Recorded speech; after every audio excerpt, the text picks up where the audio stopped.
here's a question to the panel and also to the Peanut Gallery. What is it about the Supergroup curse?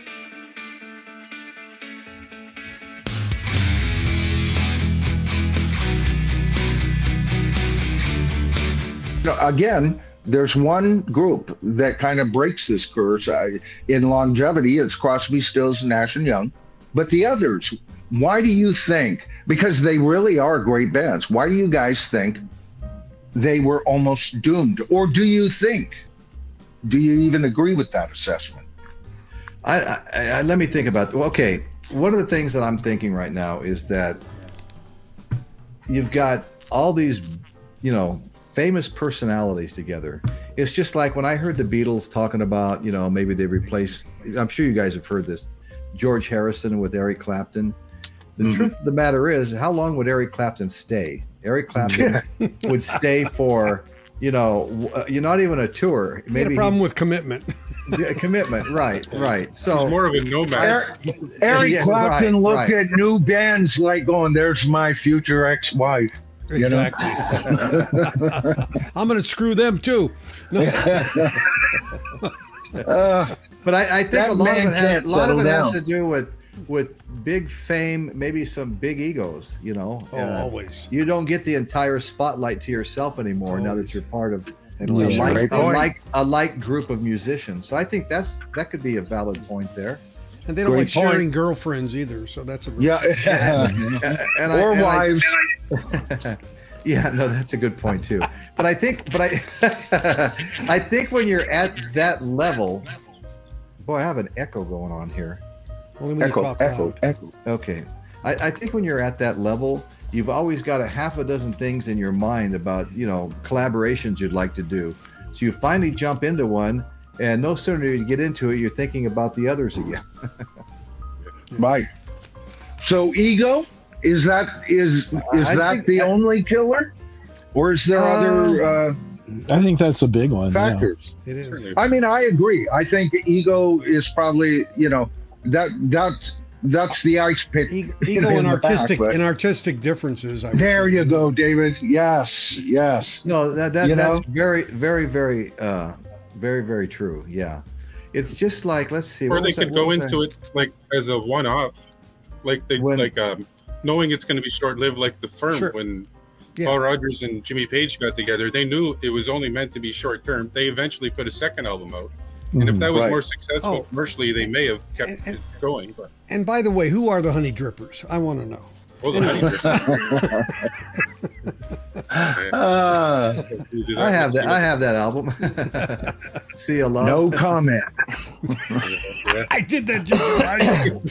Well, one story I read recently about Led down your leg, you might fall out of bed.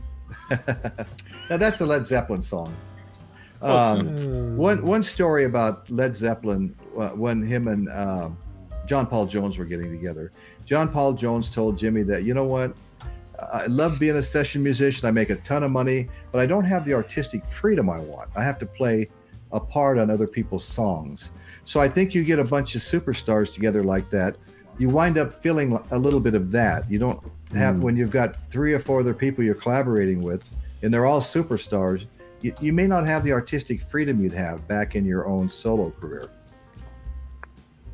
Yeah, I think that, when you look at Led Zeppelin and, Jimmy's original initial drive was to continue as the New Yardbirds. And he was, you just did an excellent video on a vocalist that he wanted for Led Zeppelin originally. And, he also wanted him for the New Yardbirds, specifically Reed. And Terry Super Lungs Reed. Yeah, and so I think Jimmy's initial drive, that's why he wanted Moon and Entwistle. He wanted Led Zeppelin initially, or whatever this group was going to be called, that he had in his brain as early as 1966. Guys, 1966 is when Led Zeppelin almost started. Not many people know that. All right, so that he wanted a supergroup, and he wisely this is why we're still talking about Led Zeppelin like we often do half a century later.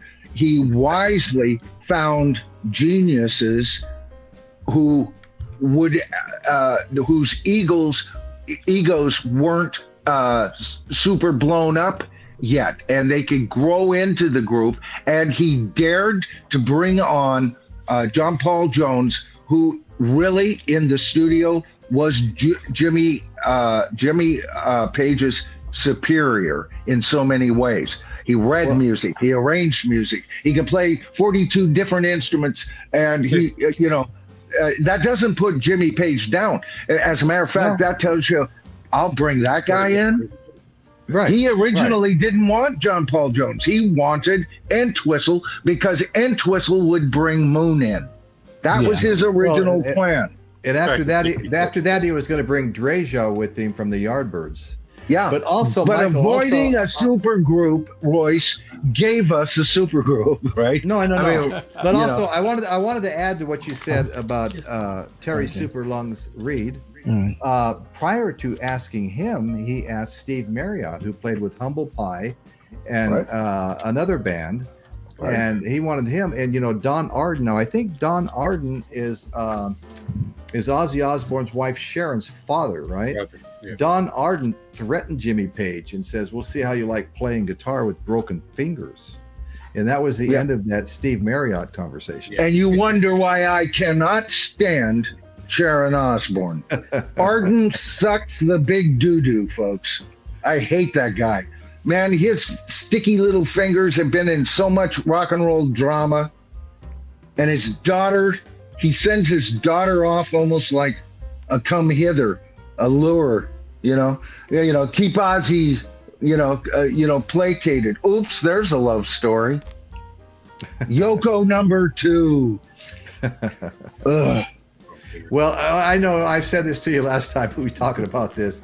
At least she's probably saved his life and his solo career. And for Ozzy, once again, I'm happy for the love affair and all. Killing himself drinking in his hotel room for 3 or 4 months before she showed up and got him back on his feet. So I have to give her credit for that. We may not even know Ozzy Osbourne as a soloist if it hadn't been for that. So you can't say that about Yoko. Royce. You cannot say that about Yoko. No, I concede all those points, but I'll tell you. See, I'm a huge Black Sabbath fan, and I enjoyed Ozzy's. I only have ever bought one Ozzy solo album, and that's Patient 9, right? 9? It's Patient 9. Patient number 9, it's his 13th album. I never understood why he didn't call it Patient number 13. Hey, Michael? Albums. Sorry. Yeah.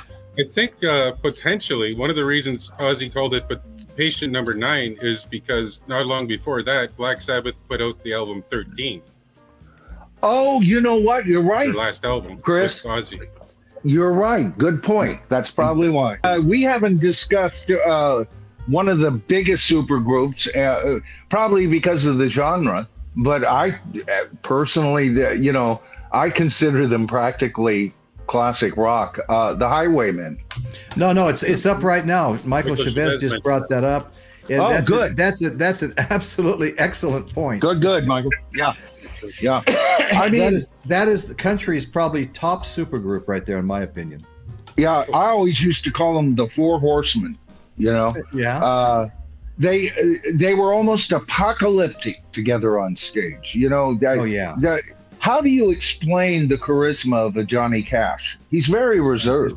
Just absolutely. He doesn't have the greatest voice in the universe. Doesn't even write all of his songs. His biggest hit that I just fell in love with was written by his wife, Ring of Fire.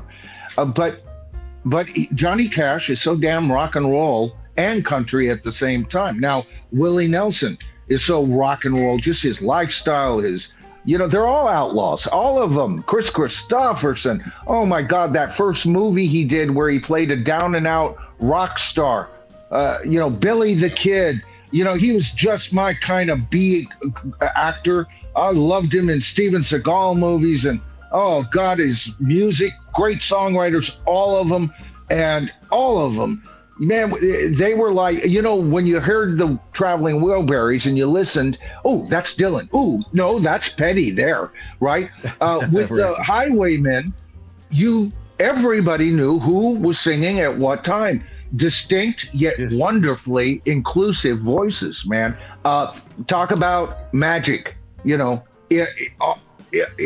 on a candle right there. Yeah. Ooh, oh, how did that happen? Yeah, I've got a Willie Nelson kind of a biggest hits thing, and it's a big compilation, and it's always all these guest artists on it. None of them are just him and his band. There's like guest artists on all of it. What a great album. Oh, well, as good as the other Highwaymen are as writing songs, Willie Nelson is the master. He is on the level of a Lennon and McCartney, folks. He can write for any genre. And you've heard his songs by other artists, and probably, if you're a casual fan, it was written by Willie Nelson. Hits, he could have just done Tin Pan Alley songwriting as a career. He's that good. Right. He's a master. No, he really is. Yeah, I'd be the first person to admit, when I was in the music store, and it was probably like, I think it was a Walmart. There were probably like 100 and something albums there. And my wife says, do you see anything that you'd like to get? And I picked up that Willie Nelson album. I said, this is the only thing in here I want.